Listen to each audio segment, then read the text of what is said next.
Le mental est complexe.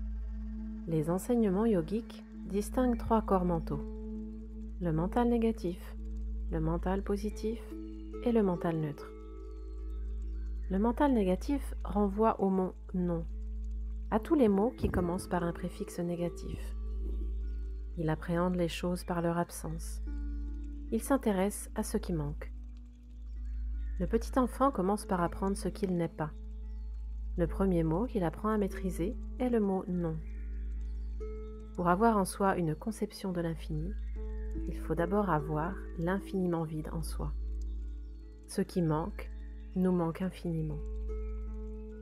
Le mental négatif est profond et sa tendance est de combler ce vide. Il est lié au subconscient. Le mental positif, quant à lui, a cette tendance à remplir, mais il n'est pas orienté vers le tout. Il se contente d'une seule chose. Un seul signe lui suffit pour confirmer l'existence. Il est lié à la conscience de surface. Le mental positif est notre 3e corps. Le chiffre 3 est celui de notre univers physique, des 3 dimensions et de l'action. C'est le chiffre de l'action et de la réaction, de la répétition de l'action, du karma. Son élément est le feu, qui siège au 3e chakra, au centre du nombril, qu'on appelle le nabi. Le maître mot du mental positif est oui. Le mental positif confirme la négativité du mental négatif par l'action. C'est aussi le mental de la vengeance et de la colère. Le mental positif pose des questions, et sa question fondamentale est « pourquoi ?» Il cherche la rationalité entre cause et effet. Il fonctionne selon une certaine rationalité.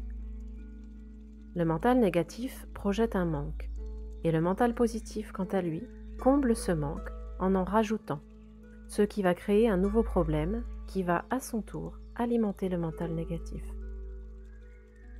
Le yogi vide tout ce qui est inutile par-dessus le vide existentiel. Il entraîne son mental à ne pas en rajouter et invoque l'infini. Lorsqu'il est équilibré, le mental positif donne la capacité de dépasser la négativité et les projections extérieures de l'autre pour voir son essence positive et son âme. Cette capacité libère notre propre pouvoir pour servir. Ainsi, nous pouvons nous placer dans le flot du pouvoir infini, nous emplir de compassion et commencer à vivre pour partager notre force avec les autres. Un sens du pouvoir émane alors de nous de manière très humble. Un mental positif équilibré se traduit au niveau physique par un corps agile, ni trop gros, ni trop maigre, et une peau radiante. Le mental est puissant, la communication est forte et directe. En revanche, lorsque le 3e corps est faible, cela se traduit par la peur de son propre pouvoir, la peur des responsabilités que cela entraîne ou la peur d'en abuser. Dans ce cas, la personne bloque son centre du pouvoir pour ne pas avoir peur. Le corps physique est empâté, mou, la personne est déprimée, passive, désorganisée. Elle manque de volonté, de chaleur. Elle est paralysée par la négativité du mental négatif, dans le laxisme, et elle perd encore plus de sa volonté, de son pouvoir dans une spirale descendante. Le 3e corps peut être aussi trop fort. Cela peut se traduire par de la maigreur, de la colère, de l'intolérance ou de la dépression.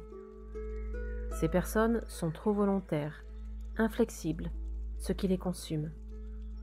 Elles ont tellement de feu en elles qu'elles se brûlent elles-mêmes, comme des intégristes.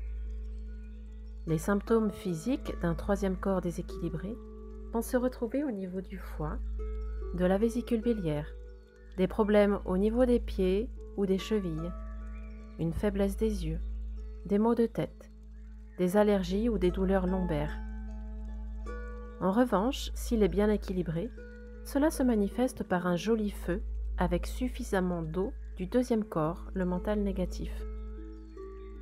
Le centre du nombril, le nabi, qui abrite le mental positif, est un vortex d'énergie très puissant, C'est le centre du pouvoir, l'aspect masculin de notre être. C'est le feu dans notre ventre. Ce centre du nombril ne se trouve pas tout à fait au niveau de l'ombilic, mais 2 à 3 doigts en dessous. Le nabi est notre centre de gravité. C'est également notre réservoir d'énergie.